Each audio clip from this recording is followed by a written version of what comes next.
Sharma, sir. But before I request Professor G.D. Sharma, sir, I can just summarize one or two points given by Madam that was very important for our audience to know. That Madam has very succinctly explained that Association of Indian Universities is one of the oldest body. We have three distinct features that makes us totally distinguished from other associations of the world. That is, number one, AIU has the vast network of universities in the world. No such association exists ever in the world which is having a large network of universities of 1,000 universities under its portal. Number one. Number two, AIU is such an organization which was established right after the establishment of Association of Commonwealth Universities, which was established in 1913, and the second university association in the world was AIU, that was established in 1925. The third distinct characteristic that makes AIU is a different organization. That is, it's an organization, it's an association that caters to the need of educational need of a whole range of the stakeholders, starting from the student to up to the level of governor, chancellor, and vice chancellors. So this is the distinct part. Having said so, Honorable Vice President of Association of Indian Universities, Professor G.D. Sharma, is Vice Chancellor of University of Science and Technology. Most of the audience logged on today might be knowing him definitely. Professor Sharma is a veteran educationist, a seasoned academic administrator, and he belongs to the subject of bioscience. And because of his seniority as the second senior most vice chancellor of our country, he holds the position of vice president of AIU. Sir has lots of achievements. Wherever he has gone, wherever he has worked, he has brought laurels for the university. With this small and brief introduction, I would request humbly Professor G.D. Sharma, sir, to please bless us with his wisdom. Thank you very much, Dr. Pani, and good evening to every one of you, and Dr. Pankaj Mittal, Secretary General of Association of Indian Universities, has already given in brief the role of AIU, particularly in providing the facilities and also providing the opportunities to the higher educational system for establishing the infrastructural role, particularly related to the higher education and how the collaborations can be more successful, and mainly to enhance the quality of higher education as per NEP 2020, so that universities, colleges, and also institutes of higher learnings can also emerge as the internationally recognized center of excellence. That is the purpose. And in this series, number of webinars have been organized. Not taking much time because we are having only 1 hour time. So let us go straightway to the today's topic. We have two experts, both from India as well as from abroad, from USA, and they are representing two broad area, biotechnology, that is life science, and the physical science, the physics, so that they can give how the international collaboration can further be initiated, enhanced, and strengthened in different universities. It may vary from individual to individual, department to department, or university to university. As has been mentioned by Madam Pankaj Mittal, that it may be institutional or campus establishment or without campus also, through taking joint project or inviting experts to our institutional areas of some of their expertise area, or also from India, how we can provide support and guidance to those who want to go abroad for higher studies, or to those students who are interested to have now joint degree or dual degree or collaboration. So since these opportunities are available, we have to also careful that these opportunities are helpful in giving proper guidance. So with these few suggestions made by our Honorable Dr. Pankaj Mittal ji, I extend a very warm welcome to Dr. Subhra Datta, Research Solution Consultant, elsewhere posted at Gurgaon, Haryana, and Dr. Varun Majumdar, Data Analyst, Koch Institute of Integrative Cancer Research, Massachusetts Institute of Technology, Cambridge, USA. With their wider experience and their very high quality research, it will be good for all of us to seek their very, very informative, pinpointed, as well as a experienced advice that how we can go for this collaboration, which will be creating further facilities for establishing international collaboration at institutional level. So thank you very much. And I once again extend very warm welcome to both the speakers of today's webinar. Thank you. Thank Over you, to Honorable Dr. Sir. Thank you, Honorable Sir, for your gracious presence, and your presence has certainly added color and grace to the occasion and event today. Thank you, sir, so much for this word of wisdom. And with this and making the process shortened, I request Dr. Diya Dutt, the present advisor to AIU, Madam, to introduce our speaker and to start the proceedings. And before that, Madam Dr. Mittal has already announced that Dr. Diya, superannuated from a senior position from United States Education Foundation of India. It's in abbreviated form. It's called USAFE. This is one of the vibrant organizations of the US government that is providing the services to the academic community. So I request Dr. Diya, Madam, to kindly introduce our speakers. Yeah, thank you so much, Dr. Pani. Good afternoon, everyone. Before I introduce the two speakers for this afternoon, I would like to thank Dr. Mittal and AIU for giving me this opportunity to make a very humble contribution to the education sector in India. This is indeed has been a worthwhile culmination of my nearly 3 decades of experience of working in the education sector in US and India. So thank you, Dr. Mittal, for this opportunity. It has came at a right time. Let me introduce both Dr. Shubhra and later on Dr. Barun. Dr. Shubhra, I've had the distinct privilege of working with her earlier on 2 occasions, and the impact of her presentation was literally mind-blowing. So I saved her contact, and knew that I would definitely need her for my future, endeavors. So Dr. Shubhra, as mentioned, is a research solutions consultant with Elsevier.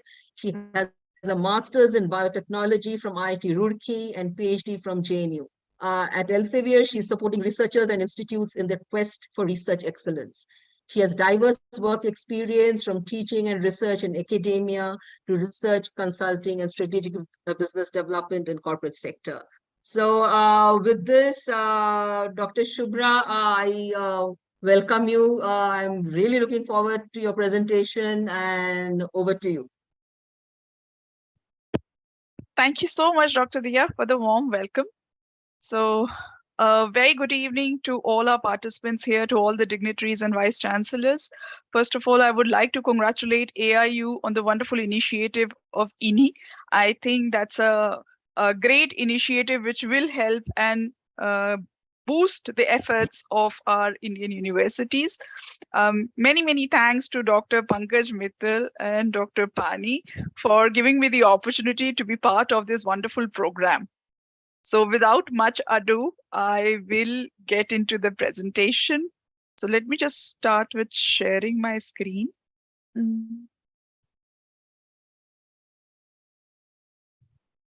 Give me a moment.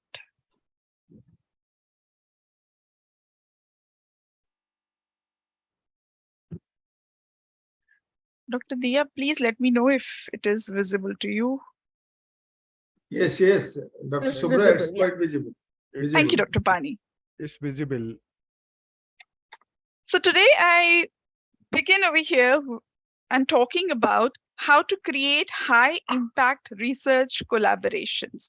And Dr. Pani did mention in his opening remarks that with the help of greater international collaborations, we not only improve on the quality of the overall research that we are doing, but also the visibility of our research in the rest of the world, and which is very important if we want to place ourselves as the leading knowledge power, knowledge economy. Interest seminar collaboration. So let me just give you some figures, which I think you may be quite familiar with. So right now we are having kind of 3.8. Just 1 second. 1 second. Oh, yes. Yes, sir. Honorable members, may I request you to kindly keep your phone on microphone on switched off mode. It should not create any background knowledge, and moreover, I suggest we should maintain some decorum, some etiquettes of online meetings. I request you to please keep your microphone on switched off mode. Thank you so much. Over to Dr. Subra. Thank you, sir. So let me just give you some numbers over here. Probably we have a lot of vice chancellors over here, top management of the universities. You're already familiar with it. So currently we have some 3.8 crore students, roughly, out of which 4 lakh researchers are there who are currently within the 1,000 universities, 1,000 odd universities in the country, as well as 57,000 colleges. Our overall research spending is pretty meager, below 1%. It's almost at 0.7% of our GDP. Now, we have to understand that the distribution of these researchers, the colleges, is also very unequal, given the geography that we are in. Some places are more accessible than the others. Something is rural, something is urban, right? The quality of student coming in, not be it in terms of not only talent, but I would say the paying, the economic status is also very different. So there's a lot of inequality, and that's why NEP promotes collaboration so that we are able to work across these inequalities and come across as a knowledge superpower. And it will always be helpful if we look outside the country also to take help and utilize their expertise to improve on our research ecosystem.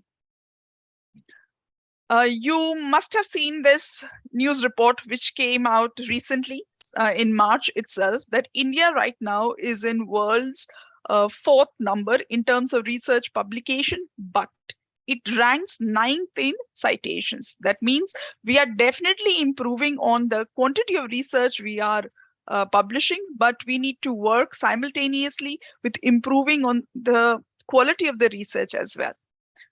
What's the most interesting part is the graph that you see over here is that the growth in the Indian publishing of research output has been consistent and growing over the past couple of years. So past 5 years, if you see, our CAGR is at 11.2%, which is a heartening thing that, of course, we are there in the right direction. It's just that we have to keep monitoring the quality also in a much more stringent manner. Given today, if we look at it, since after March, they took at the complete year till 2021.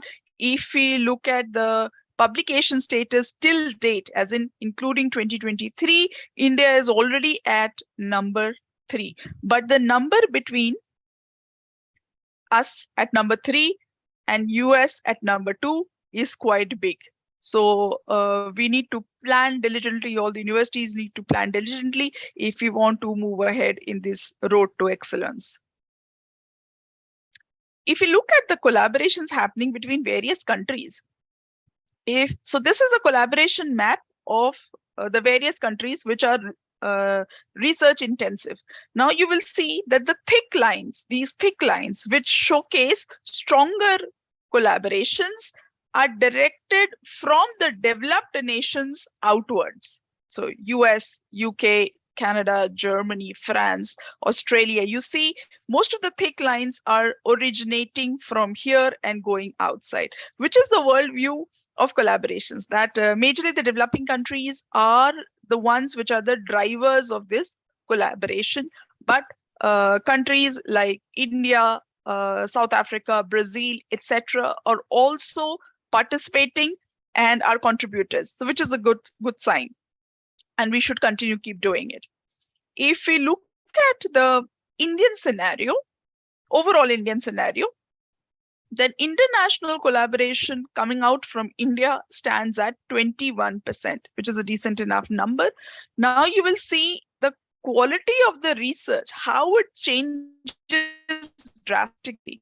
Now, if I compare with national collaboration, that is within the country, national collaboration is somewhere around 30%.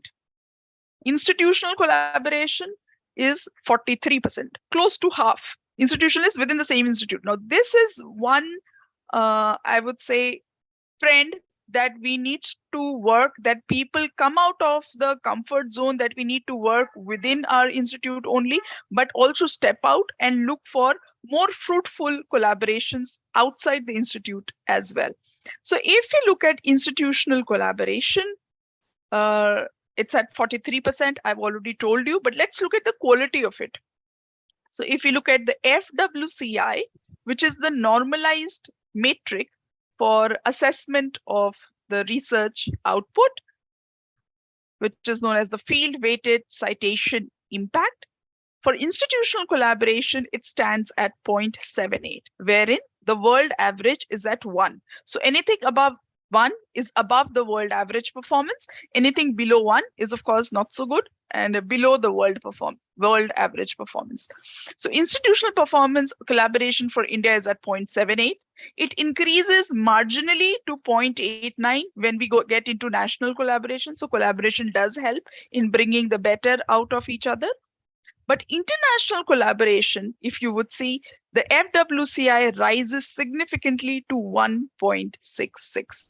So this way, we are able to harness and work and benefit from the expertise available from various research groups.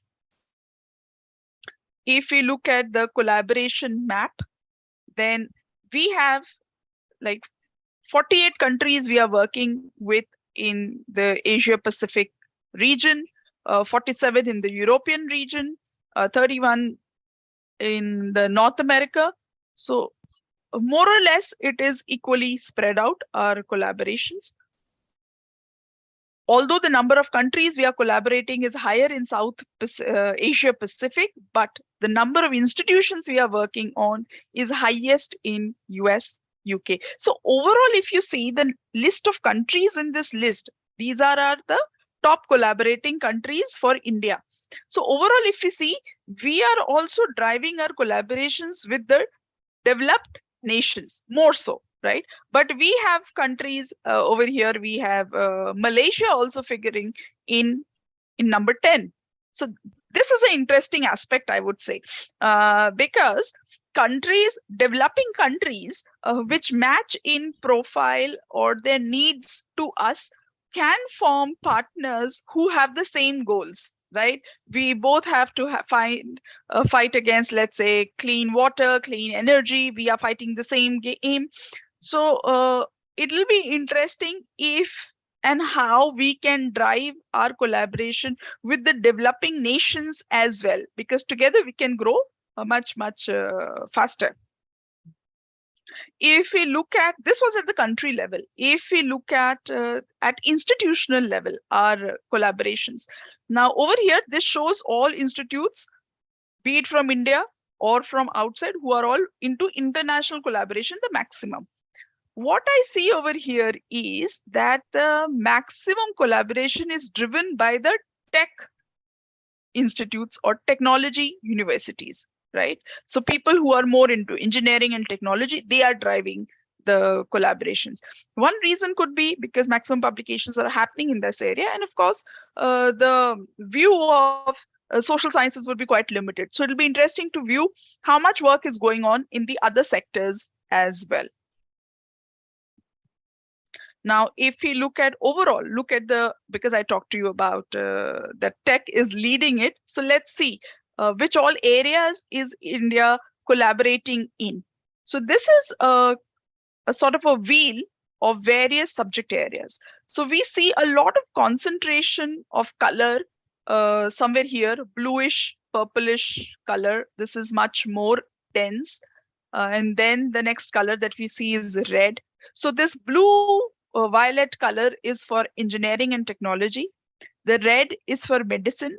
The yellow over here, the sparse yellow over here is for social sciences. So we do have collaboration, international collaboration in social sciences as well, but the more intense partnerships are here in the area of technology and as well as medicines also. So this is overall research area that we are looking at.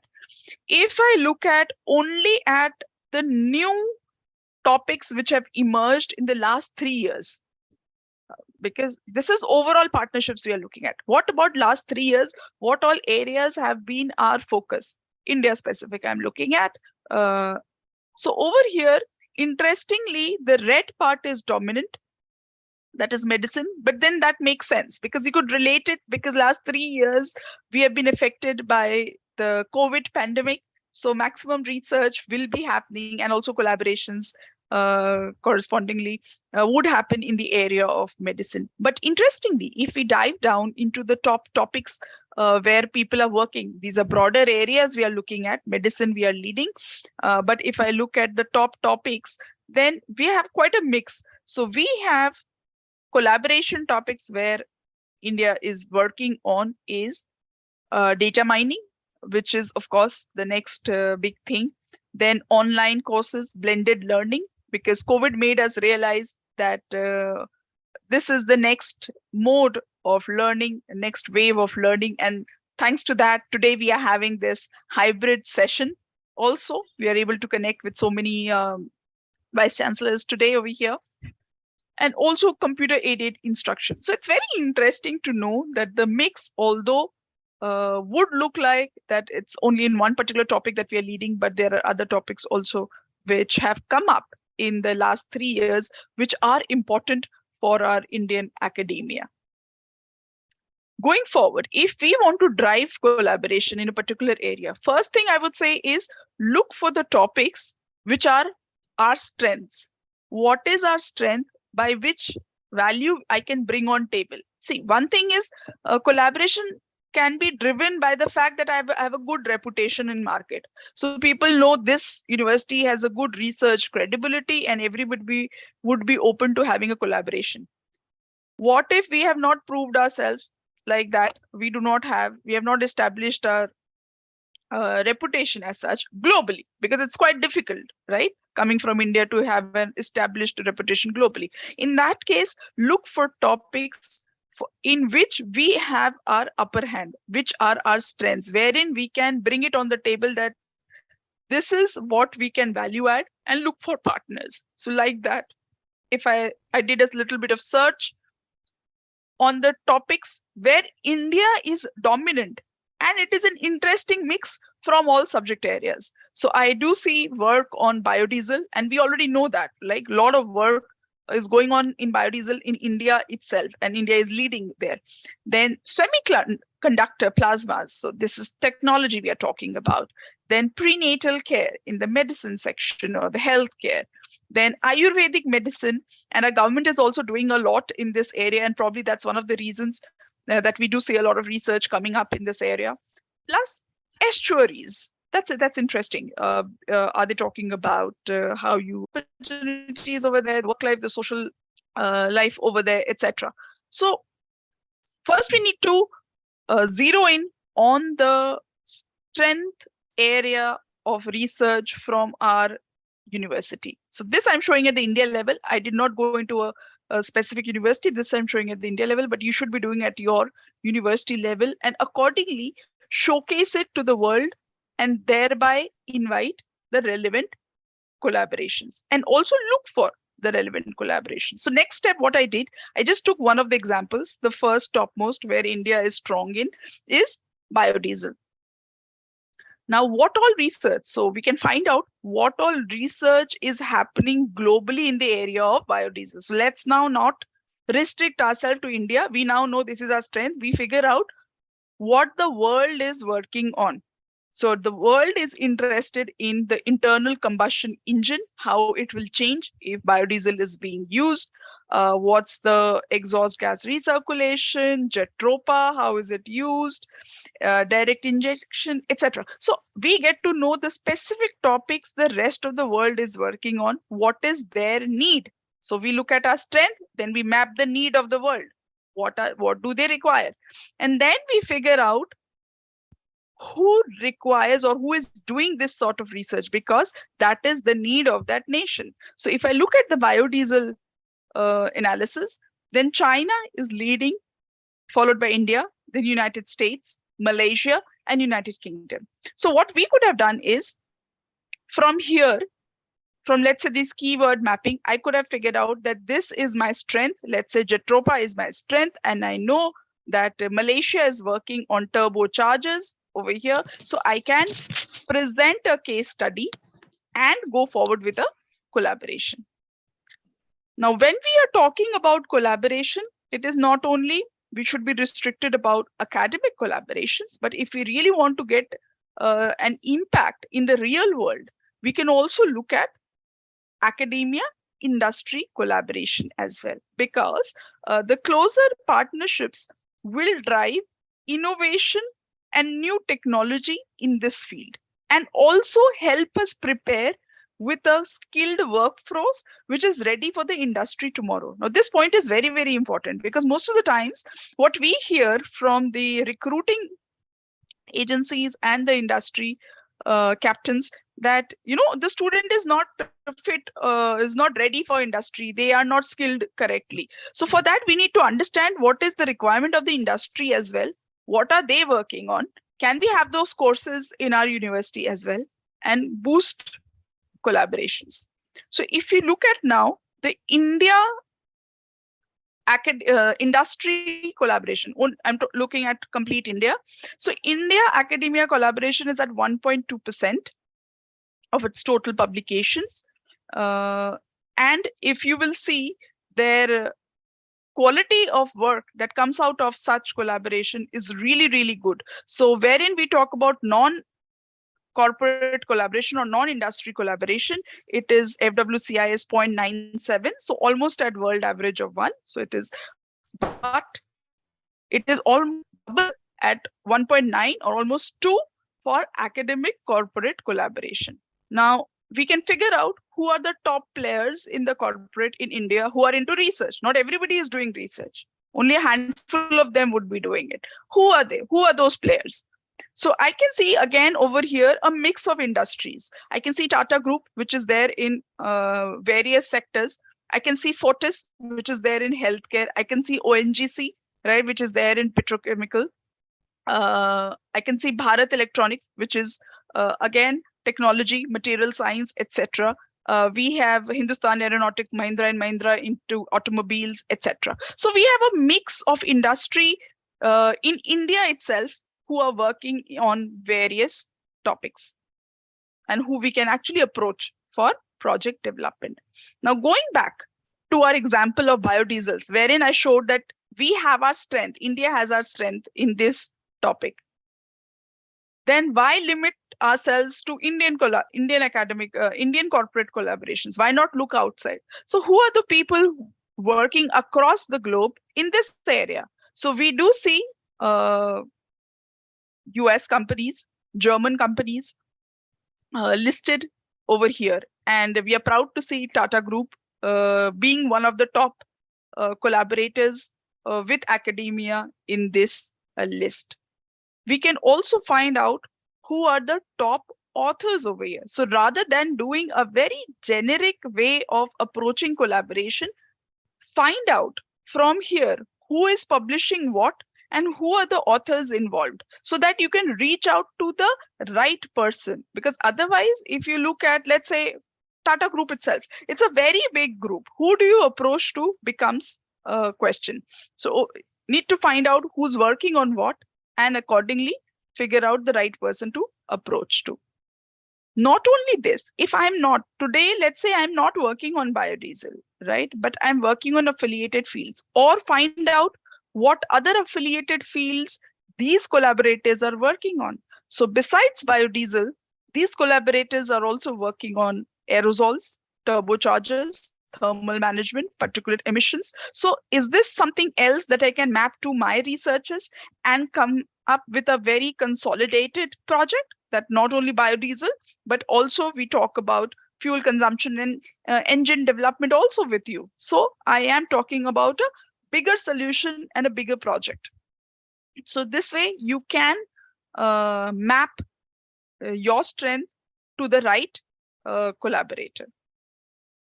Also, if I now come back to NEP, NEP talks about that India must take a lead in preparing our professionals in some cutting edge technologies. If you talk about, the document itself talks about artificial intelligence, machine learning, nanotechnology, big data, etc. So it will be great, since there is a lot of focus of the government also, the push also from the government is there. And accordingly, a lot of funding opportunities will be mapped over here. So it'll be good if your university starts working on these areas, or at least start mapping who all are working in our university on these areas and how we can, implement it at our level. So let's say, so in the first part of the presentation, I did tell you that first you map in your strength. What is our strength and what I can bring on the table. The second way around, what you could do is look at areas where you want to develop in, where you want to grow, and then map who are the leaders in that segment. So this is the second approach. So because NEP, let's say, talked about a lot about artificial intelligence, so now I figure out who are the leaders in artificial intelligence and how can I get my university researchers up to that level across, and benchmark, so that they're able to benchmark globally. So if I look at artificial intelligence, the research is led by China, followed by US, and then India, etc. What are the topics that people are working on in this area? So we do see convolution neural network is leading. So are we working in that area? If not, we can start building it up. And also what we could do is look for, as I said, experts in this area to either recruit them to our university or mentor our researchers. So we could look for corporates again. So which are the corporates working? Alphabet, Microsoft, etc. We could look at India level also. We could look at academia also. So over here, academia wise, if I'm seeing in India, then Anna University, VIT, SRM, MET, etc. They are leading. Now it's very interesting to note that all the 5 universities that we have in artificial intelligence are private universities. Now, is this a very focused approach that they are taking and that's why they are here, or just because they are more technology intensive and that's why they are leading in artificial intelligence? So we have to do some more diligence on this point, because there is a possibility, because the private sector would want to attract more talent, more money, which otherwise is very difficult for them. That they are keeping a very focus that, okay, NEP talks about artificial intelligence, let's just get into it. So it's a very strategic approach, which I think the rest of the universities should also be taking ahead to attract the right talent also, because the student of next generation will be interested in these new technologies. Now, the question always is like that, artificial intelligence, I am a university, I'm a small university in a tier 2 city, and we cater to all subject areas. And it is not only technology that we are working, technology is just part of it. I understand that. But you have to understand that artificial technologies like artificial intelligence will cut across sector. Like over here, artificial intelligence people will of course be researching in the area of computer science, but they can also be working in the area of mathematics, medicine, social sciences, decision science, etc. And this we're talking about the global structure. So if we, and it's very interesting if we are able to find the right mentor also, because sometimes you are like, oh, you know, all the top authors over here will be from outside the country and it is out of our bandwidth to help our student or researcher, you know, collaborate or connect with them. Maybe yes, but not always. Because let's say I took this example of energy because we were talking about biodiesel. So I thought that energy would make the right fit or right example for this. So if I look at the energy sector and I look at the top professors in this sector, then I see Professor Bhim Singh. He is a renowned professor from IIT Delhi. He's leading the world in this research. So a top expert is already available with us. Why not use his mentorship to improve on our research, let's say on the area of clean energy and artificial intelligence. So the thought is to be able to map our strengths, to be able to zero in on areas where we want to grow, strategic areas which are important not only for the university but also for the country.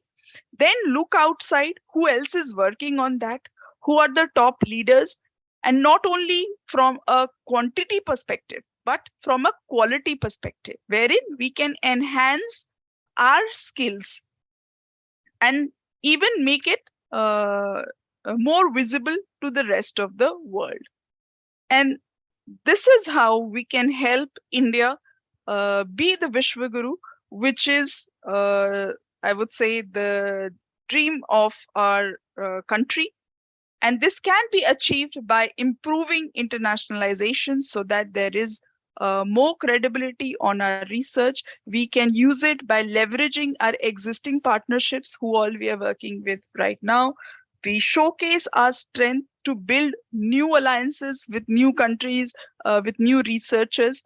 But also important, and most important of it all, is to measure and track the success of these collaborations. Because see, if we are just doing collaborations for the sake of it, just to get a number, then we lose on the very purpose. So we need to keep track and keep measuring who all are we working, are we reaping in the right benefits? If it is not, then we choose other partners and build a stronger story for our university's research. So with this, I will end my presentation. And I'll be happy to take up any questions if we have time now. Thank you so much, Dr. Shubhra. We'll take the questions later.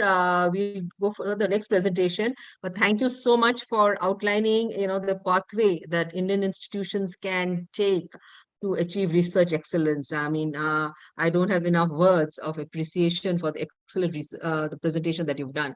So thank you once again. Again, it's my pleasure to introduce the next speaker, Dr. Borun Majumdar, who's a data analyst at the Koch Institute of Integrative Cancer Research, MIT. He has a PhD in theoretical physics from IISER Kolkata and experience in working with various kinds of data and computational models. Barun is a recipient of the Fulbright Nehru postdoctoral fellowship at Montana State University. But in addition to that, he also has postdoc experience at Wilfrid Laurier University, Ontario, Canada, and University of Tennessee, Knoxville. So without further ado, I would now request Dr. Majumdar to for his presentation. Dr. Majumdar, over to you. Can you hear me? Can you guys hear? Yes, Okay. yes.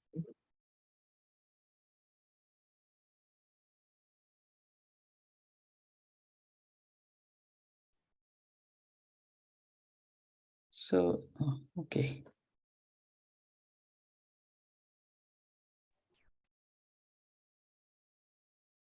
Thank you, Dr. Dutt. Thank you, Dr. Mittal, Dr. Pani, and others for giving me an opportunity to talk on this particular topic. So my topic for today is identifying an ideal research collaborator. I would be talking from an individual perspective and not from a collaborational perspective, taking the matter of finding an ideal research collaborator to the micro level. Now, I would expect that mainly the audience here are from the universities or colleges, and maybe less from the IITs or the MHRD institutes like IISc and ISERS. So to start with, you probably have a question in mind, those who are listening from different universities or colleges from all over India, that why is this talk kind of important? You maybe have a question in mind like that, or why I am listening to this person, what is new that he could say. So basically, I must honestly say that there is nothing absolutely new what I am presenting in my slides, but my experiences are kind of different, and that might help us to start a discussion from an individual level. So the views that I will be presenting here, these are my own, and definitely in any form or any way do not reflect any entity or any other organization. So the talk is all about identifying an ideal research collaborator. So I would say it's better to put mentor. Why mentor? Because mentors are kind of always very important in our life to move forward. And at this point of time, I personally think I am a student and not eminent into anything. I still do work on my own hands, do the analysis. So I myself consider as a student, and that's how we would say that the mentors, the greatest mentors that I have received in my life came in the form of Professor Narayan Banerjee, who was my PhD advisor, Dr. Shaura Das, who is a professor in the University of Lethbridge, whom I met in a conference at IMSC in Chennai. And from there, my independent research career started. He helped me actually publish 7 single author papers during my PhD, but he never took any authorship. He just guided me. So if I am talking about identifying an ideal research collaborator, like did I knew or heard any of this kind of talks before I started? Probably not. It just started just like that. Because myself and I know a few other people had a zeal for doing research, and that's how we just started. I have one example of one of my friend. I can name him because I will be saying good things about him. Pravir Rudra. He is in a college in West Bengal under Calcutta University, and he does international collaborations right now with every people from every part of the world. I have published a few papers with him in the last 2-3 years, and he is doing absolutely great. So if you call this as an addition to the international collaboration from a small college from Calcutta, of course it is, because he's publishing papers with different other collaborators. One example I would request you to look at is Mohit Joly, and he works in one of the cutting edge fields of research, and he is one of the most promising young researcher from India, and one of the finest. So he probably got trained in one of the best institutes in Texas, and somebody from his group, some professor from his group might even get a Nobel Prize. So he took all these ideas and mentorship and whatever he gained as an experience in research, he took it to India and is now working at IISc and is very, very productive with very high quality research output. So that's why I would like to say about this, that identifying an ideal research mentor and not a collaborator to start with.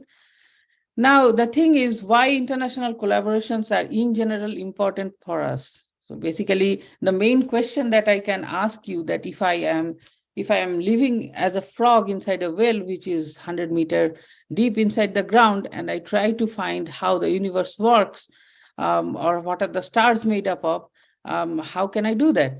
And that is an interesting question to ask. And I was given this question 10 years ago by one of my supervisors. And the answer to this question could be, if I know some amount of mathematics or physics, then I can try to make a model. Now, how do I know that my model is right? Because it has to be tested. If I talk to another frog, then he or she might give me another model to work with. Now, it depends on the statistics or the data, how I can test these models and then find out in the pursuit of knowledge which one is right. So basically, that's why we need to talk about research more to others, first of all, in the close vicinity of ourselves. And then if we can get international collaborations to work with other people, mainly I would talk about from the US because I'm a big fan of the research. So the first point would be to know more about the state of art research. And why US? Because it's very... last year with last 2 years with Dr. Outside and senior colleagues. I don't want to mention any names, but I have been having chance to be precise. Mr. Vijay Kumar, Mr. I Vijay will- Kumar, may I request you to kindly keep your phone on switch off mode? Thank you. Varun, yeah, Okay. Varun, please continue. Yeah, so the first thing would be to know more about the state of art research that is happening in the US or Germany, as I will show you some maps, because these countries are in the forefront of research in many different fields. So I cannot move alone. I have to take help from others who can guide me. So it's better to find collaborators in that sense, or to find mentors in that sense. And it's better if we can get some international collaboration. Now, the person who actually was doing research, and I talked about him, Pravir Rudra, I learned from him that he started with some visits to Ayuka from the institute where he's working in Kolkata, and the mentors from there helped him find research collaborations all over the world, some in US, some in different parts of Europe. And it's a very hard truth that there cannot be any mediocrity in research. If you are doing high quality of research, then that is research. If that is not the case, then I don't know what to say, but that is of no use. That is basically putting a research paper into the bin, but nobody might use it. So it's always better to learn from the best in the field. Otherwise, we'd be lagging behind, or we may be blinded by the idea that we don't know what we're doing. Our country, or like any one country, cannot move alone for bigger research projects in the pursuit of knowledge in general. So large research or large-scale research projects like CERN, Large Hadron Collider, LIGO, LISA, they always required huge amount of fundings. And then the most important story that I must tell you, that LIGO India is still working. They got the project after competing with Australia, and the detectors that will detect gravitational waves from different astrophysical scenarios will be observed somewhere down in the South India. So it's a large collaboration, international collaboration with funding from different countries from US and Europe, and it's a good project to be a part of. Then we have access to diverse perspectives, specialized knowledge, expertise that come together if we try to collaborate from different parts of the world or from different parts of India that may not be available to me individually. Then, of course, the most important part that I learned from Fulbright is the cultural exchange. It's very, very important to know about different cultures, develop an understanding of how things work there, because the system is completely different. Then I can get those knowledges, and help our own researchers to build meaningful policies that can help our own people.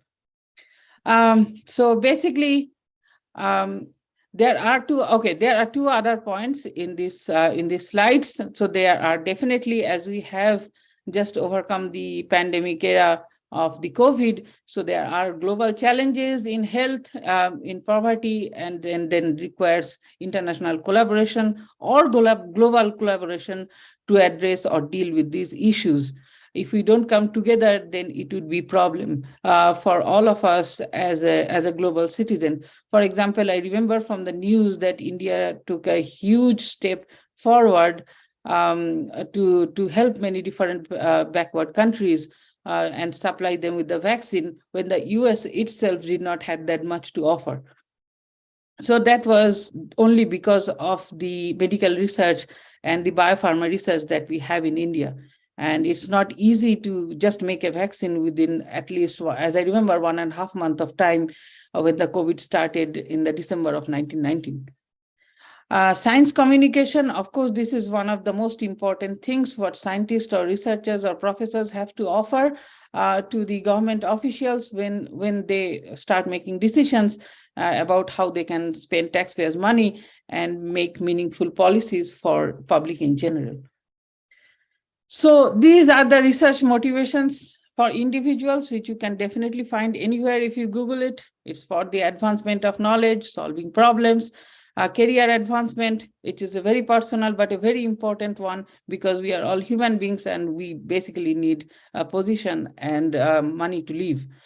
Personal interest, this works for many people because they are actually passionate about a particular field.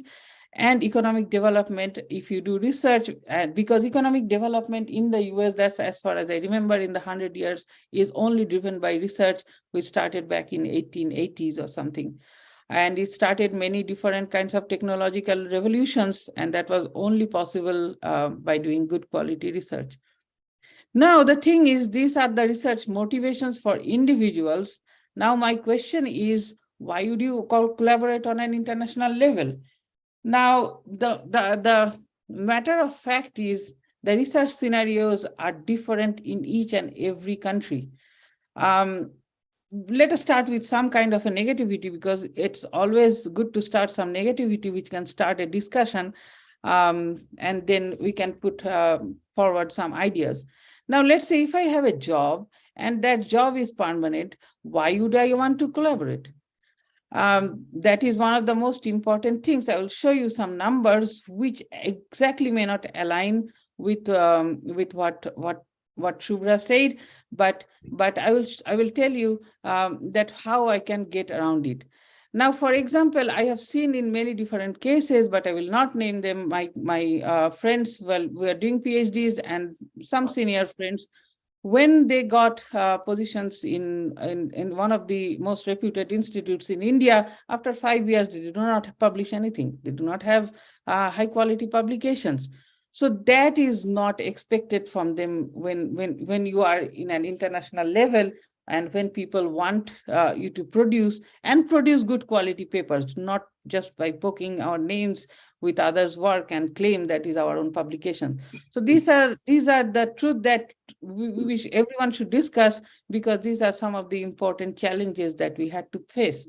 Now, even one of my even the policies that initially I learned from Dr. Mittal that you want to take in India on a global level and different kinds of international policies that you may be planning to work on, we learned about those policies. And as I remember from one of the mentors, who is Professor Sudhir Jain, and also Professor Raghunath Anand Mashelkar. He was the former Director General of CSIR, and Sudhir Jain was the director at IIT Gandhinagar, who basically recruited me.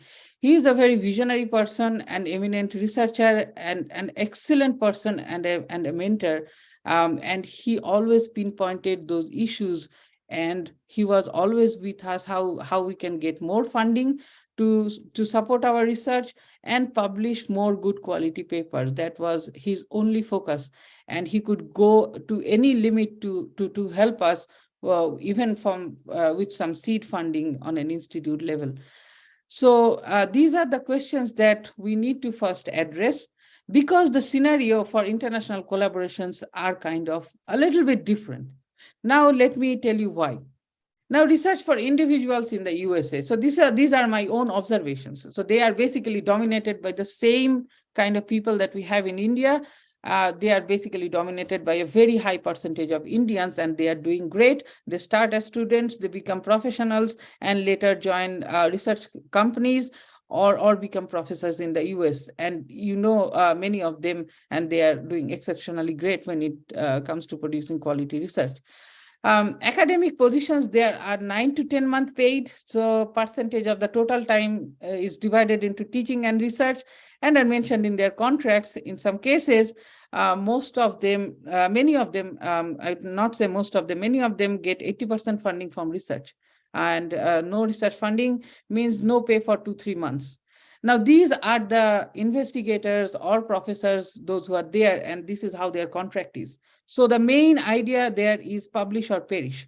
Now, academic promotions depend highly on the research output. Now, do I do work? Yes, I do work. Otherwise, I will not get funding. I would not get paid. I would not get promotions. So for that reason, I have to work. And this is one of the most basic questions to ask for, if there is a backing for my work or not. Research as an entrepreneurship, that is how it is treated in the US. So you build lab with it's basically your own company. You build labs with students, maybe a regulated company, and then you have your own postdocs who train the students, and faculties always run to get more and more funding to support their research or their small company, which is kind of regulated. Even the monthly salary is being negotiated depending on how much funds they have. So if I have a job which is permanent, and then I know when I will retire, and I do not have that much of a push to do research, then why where do I fit in the scenario? And for international collaborations, what am I bringing to the table? Because research is not easy in the US, as you can see from my last slide. They have to do for earning, or they have to do it for a living, or they have to do it to keep their position alive, and they have to do quality research.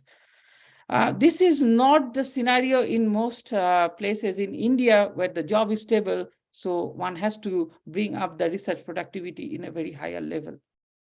So this is how a network looks like. This similar things in some of these slides Shubhra has also shown. So this is basically a graphical network analysis with some data from some publications.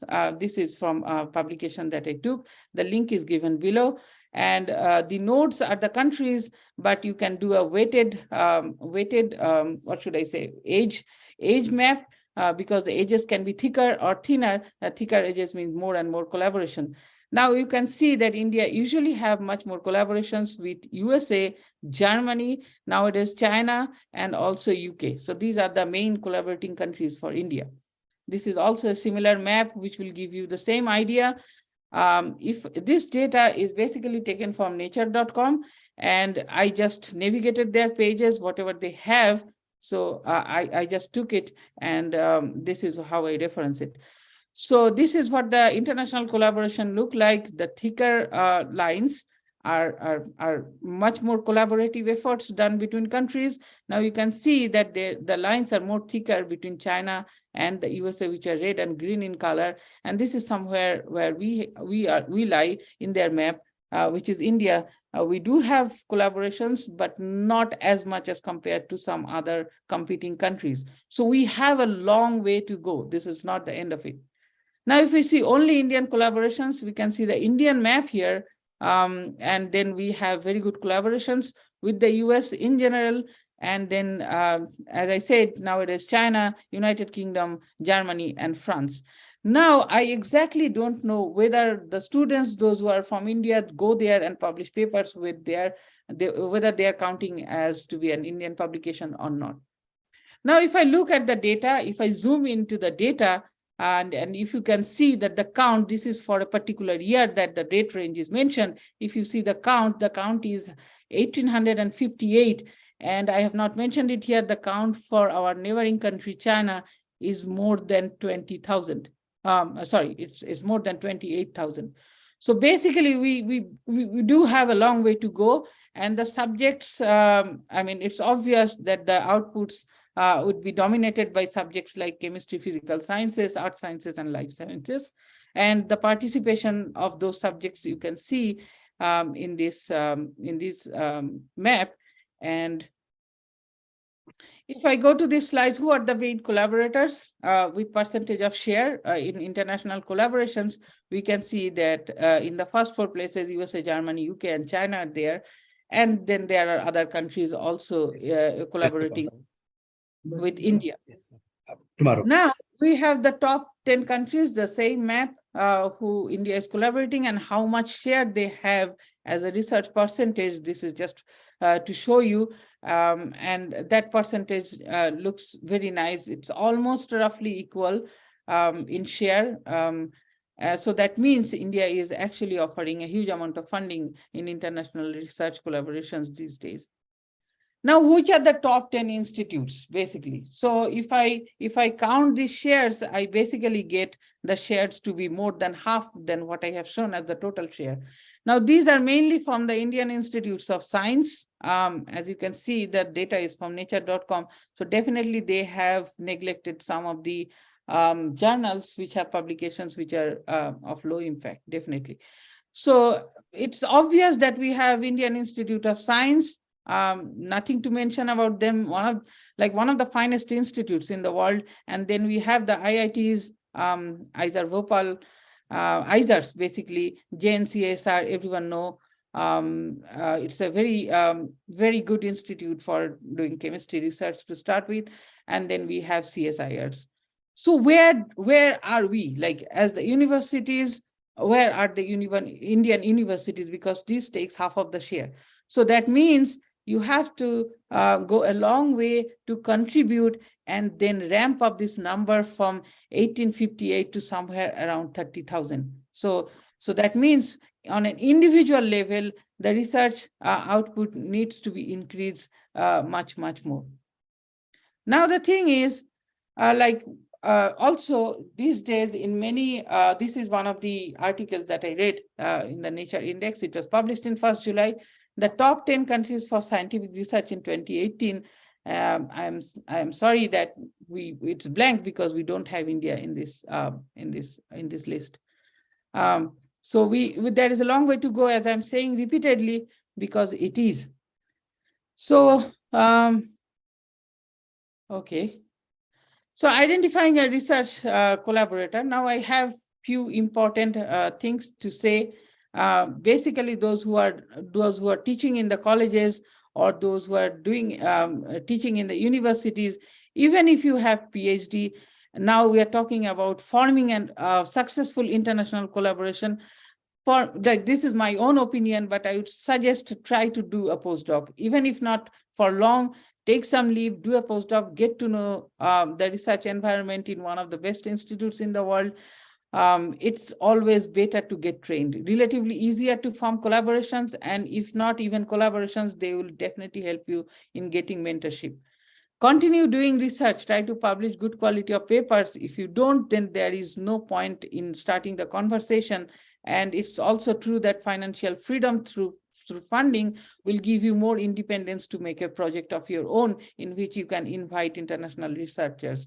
So you can use your own CV or your own publications as a marker to test your capability as a researcher. Determine the skills and expertise. There are many fields in theoretical research these days. We need to update our skills. For example, in the biomedical research, there is something called single cell analysis, single cell sequencing analysis, nuclear sequencing analysis. So these sequencing analyses are very important to determine anything through machine learning and AI. And we need to have all those expertise because these are computational, and we have very good computational resources in India. So we need to learn all those skills for all these, even for all these smaller universities and colleges. It's better to start with that. Follow the new publications that I think is important in your area of interest. If you think authors have not cited your work, you can email them, make a context, and then that could be a starting point to discuss how you can start doing future collaborations and making some good questions. Track the citations. It is very important these days because citations are a very good number to measure how good of a researcher you are. So you have to track your own citations and your own publication and find out why your work is cited. Maybe sometimes it's cited in the introduction. That's not very important. But if it is not cited in the introduction, then definitely the authors of the other paper have considered it seriously. So that can be a conversation starter, which could lead to a good collaboration. So definitely send your manuscript to some of the international researchers that you know who are capable of who you think are capable of giving you critical feedback. This is very important. Networking is these days one of the most important things that many researchers use as tools, and networking through social media is also as an important tool. So attend conferences. That conference I talked about that helped me gain enough experience and basically start a collaboration which lasted for more than at least 7 years. So join different organizations, scientific ones, associations, societies, and take part in online forums to connect with different researchers.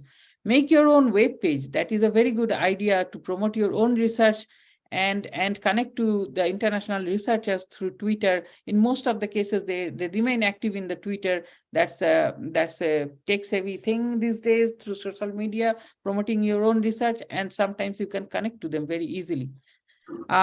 Be ambitious. That there is no other way around. Like if we have to do good research, each one of us, including myself, we have to be ambitious. We have to respect others' time, those who are seriously doing their own research, and we have to work hard. There is no other way around to form successful collaborations. I literally remember one of the big projects started by TIFR 10 to 15 years ago in one of the southern parts of India regarding neutrinos to capture neutrinos, but somehow that didn't work out well, and that was not a successful project. So to make a successful collaboration, the only thing we have to do is become ambitious and then work hard. That's it. Then where do the invitation part go? So if I have a concrete proposal, that's what I did. Before even contacting a professor for Fulbright, I actually wrote my own concrete proposal, and that had some narrowly boiled down questions specific to a particular problem in the research, and not an open-ended one, because open-ended discussions basically never go anywhere.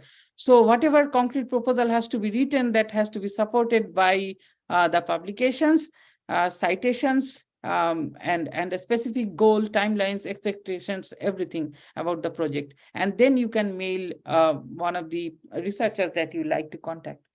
You have to demonstrate your credibility, that you are skilled to do that research, prove your track record of publications, and start quantitative conversations and not a qualitative one to show people that you can actually eligible for a successful collaborations. Because it's important that I told you that many of the researchers in the US or the Europe, they basically do not have time because they are running after funding to keep the lab alive. So you have to make a way, or you have to get a way into their time, so that they may think that you are a very good addition in the group to start working with. Complementary expertise, you have to look for some expertise complementary to your own, because that becomes that makes the collaboration more different and bring fresh perspectives or new ideas into research, and you are complementing the collaborator for their own ideas. Reputation, yeah, it's always better to also gauge the track record of publications for the researchers you are trying to contact, or email them, evaluate their experience, look at their publication record. It's very important that you also do some kind of evaluation from your side. Availability of funding, and also like availability of their time. Like make sure they have enough time to devote, they can discuss the project with you, because my supervisor always gave me time from Montana. He is now in the University of Illinois, so he changed positions, but he was very active in responding to my emails and questions that we used to have. It's easy to check whether the person who are trying to collaborate with well-funded or not. Check NIH or NSF sites, that what I know for the US, and you can find their funding or the funding information, project information, everything in those sites. These are publicly available. And also it's very important these days that collaboration is a shared responsibility. What you find as data, you have to keep the data intact, respect the policies of the funding agencies, of country-specific policies, and not alter the data in any way or in any form. And plagiarism is, as you know, is definitely not accepted in the research ethics and integrity.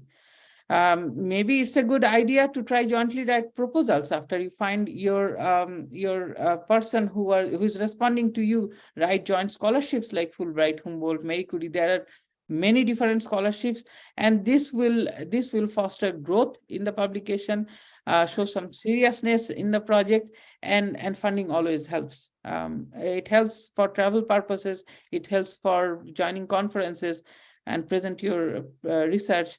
It's always helpful. Now, important things to consider. This is very important if you're students or postdocs. They are very helpful in building connections. I know many of them, unlike my supervisor, they do not give enough freedom to discuss the projects or the ideas with other supervisors. They're too restrictive of that. It was not the case for my supervisors, which helped me and gave me the freedom to work in scientific problems, because it's all about science and progress. So use your students and supervisors. They are very capable, very proactive, and very productive at their age. So they may help you find research opportunities and collaborations by going to conferences, by presenting their papers in posters, and even from some international visits. They have their own travel funds they can apply to. Please do help them find those things. Connect to researchers, mainly Indian origin ones, those who stay in the US. They are really very good in publications, and they are well reputed. So they sometimes come in conferences, and that could be a starting point to form collaborations. Try to connect to professors. This is what I personally believe initially. For individuals to second and third tier universities, it's always better not to go for MIT, Harvard, Stanford, or anything from the East Coast or the West Coast, because they are very busy and they may not give you time to respond, or there could be problems. I have heard from many researchers, those who have traveled that far to bigger universities, they have complained that their supervisors do not give them time, many different problems. Sometimes technical issues, maybe, I don't know whose fault it is, but it's always better to go for second and third tier universities. They, in general, would be more happy to help you and guide you with their time. So the most important thing that I recently observed post-COVID times, what happened during the COVID, the companies have basically profited in huge amounts, and they have almost recruited many students and postdocs in their jobs. So basically, because the university professors, they work in non-profit organizations, so the pay is relatively less. So there is a huge influx of students in graduate programs and also postdocs in the US in the last 2-3 years, a very high number. Like the number increased to almost 10 times than last 5 years. And this is because those who are already there, they were absorbed in some private companies or in some research companies and some profitable organizations to do the work. But the postdoc positions, that's why increased in large numbers.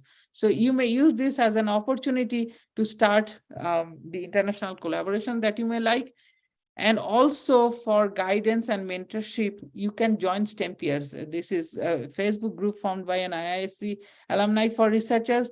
They are all more or less scientists, and they have done really, really good in their own pursuit of research. So you can directly connect to them, even ask them any questions. They would be happy to guide you.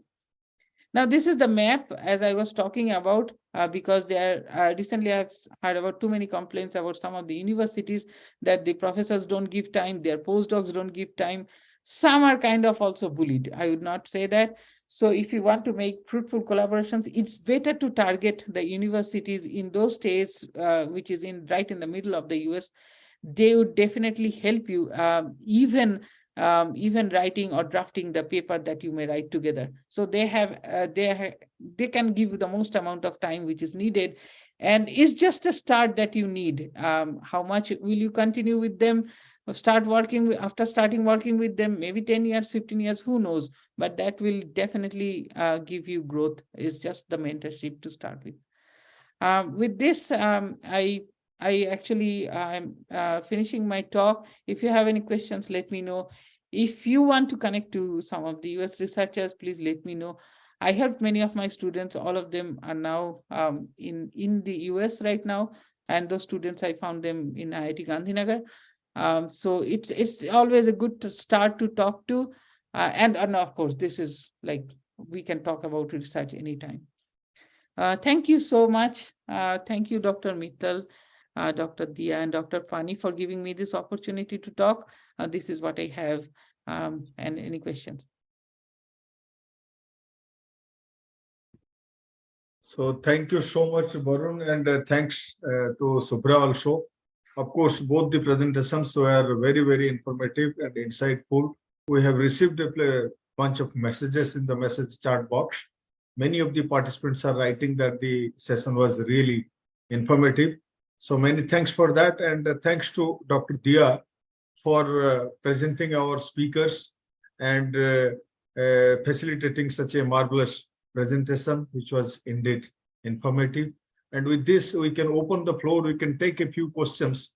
I think the presentations were amply self-explanatory, but still, if anybody has to seek any clarification, you are welcome. We can take only a few questions. As you know, we have already overshot our time for 30-35 minutes. We were not expecting the show to be such interesting that we will be amused. So please limit your questions to numbers only and very brief, no comments, only questions for clarification. Thank you.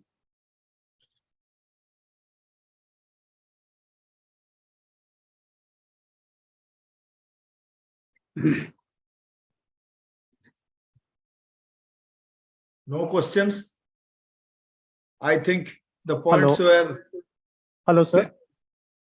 Yes, Hello. Guru Ghasidas. Yeah, I am Dr. Rajesh Sharma from Guru Ghasidas Central University.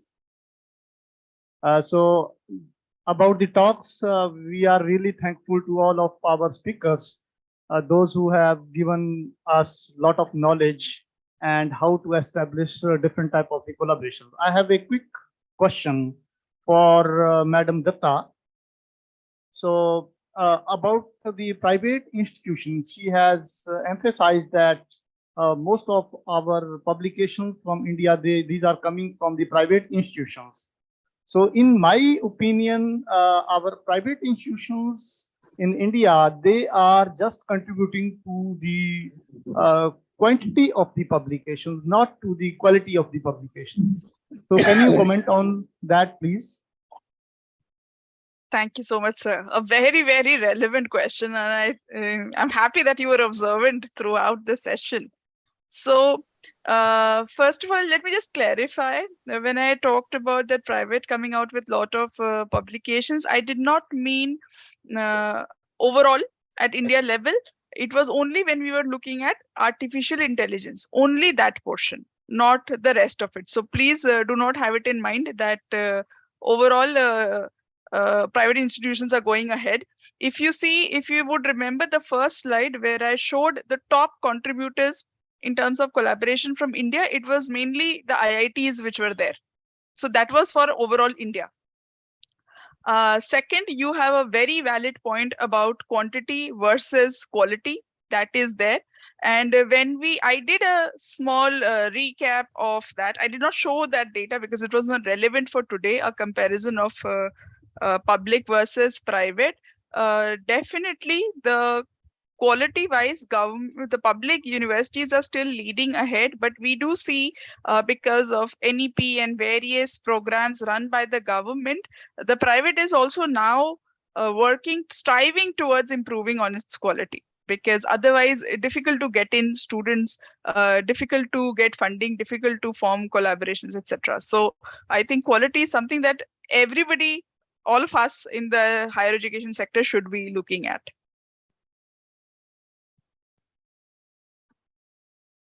Thank you. Can I put one question? May I be allowed?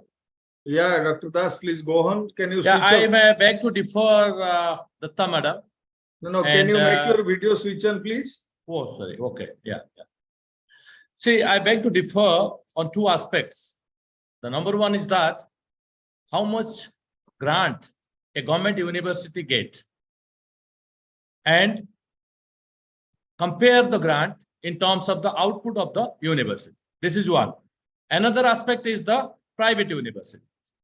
See, there always been a kind of debate and maybe a controversy that the private universities, they do a lots of mess up in terms of negotiating with the qualities and all these things. But look at the investment that you have made on the public universities. and what they have been doing. Are they serious about their own contributions? Then why this mushrooming condition of the private institutions have come up in India? It is because of the low quality and negligence, and then non-serious part of the public universities. That's how the private universities have come up. So what is my point of submission here is, we should not compare all the private universities into one platform. You can consider the Chandigarh University so far. You take the data from Chandigarh University of Punjab. Take the lovely professional university. They are far more, and they are at par with the government universities. And very soon we will be also leading one of the best universities in India and maybe in the continent also. Look at the structure, look at our curriculum part, and then our contribution. So it is not all the time. Dr. Das, it is not a competition between private and government. There are good private universities, there are good government universities, there are bad private universities, there are bad government universities. So it's not a competition. We want everybody to be doing good. That's why we are holding these webinars, so that the ones who are not doing very well, they can be doing well. So it's not a fight between private and government. Both are good and both are equally required in the system. Absolutely. Thank you. I think Thank you. Dr. Thanks Mittal for has your put it comments. well. Good evening. Good evening, everyone. I am also from Guru Ghasidas University. Yeah, Dr. please. Avdesh Dubey. So just little inquiry from Dr. Subhra Dutta. You showed scholarly output. So what it includes? It includes research articles and patents, and just clarify that. Yes, sir. So when we meant scholarly output, so we are looking at journal publications, then books, conference proceedings, reviews. That's about it. Patents are not counted in this. Oh, okay, thank you.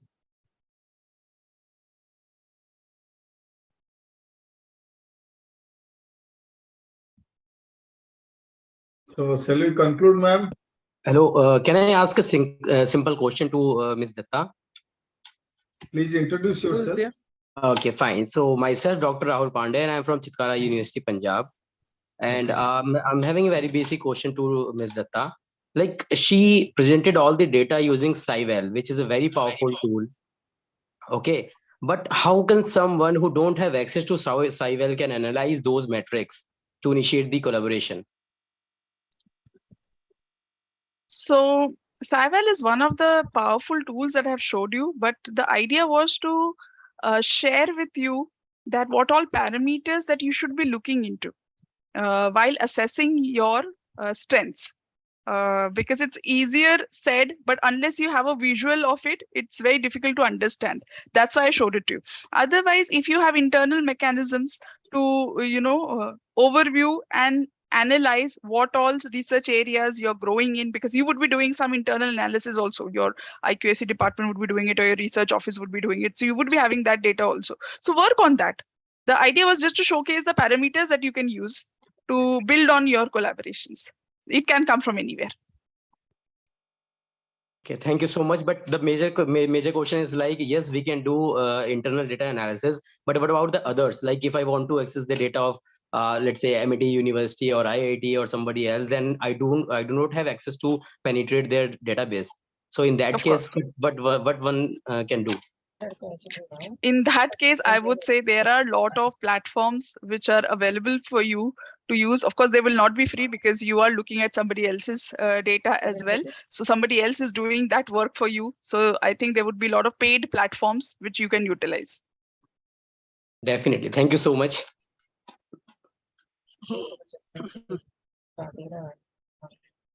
So any more questions, or I would like to conclude, and before conclusion, madam, would you like to say a few words?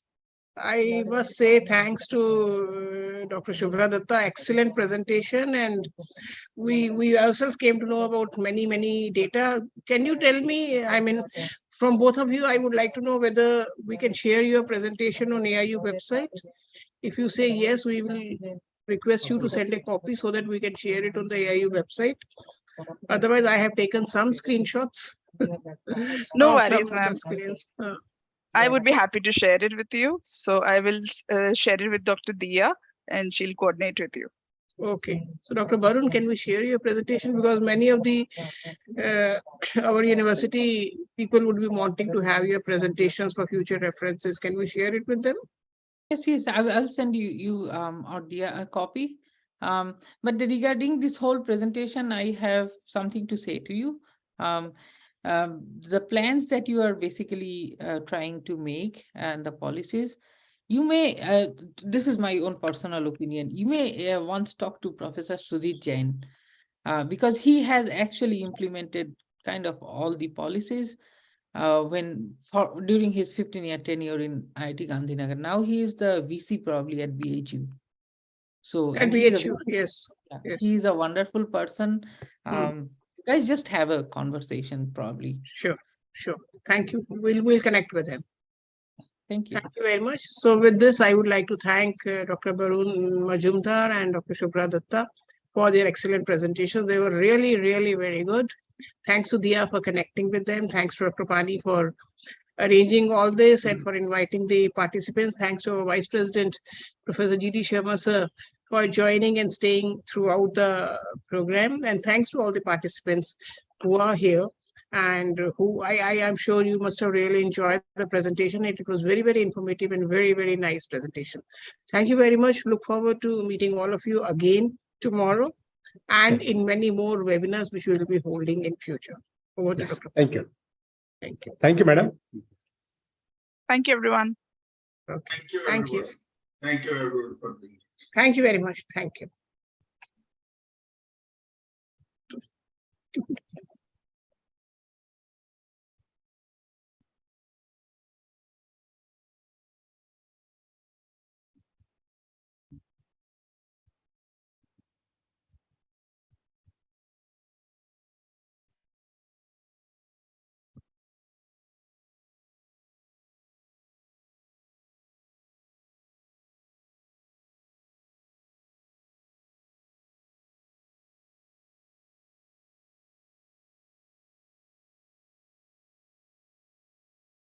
Recording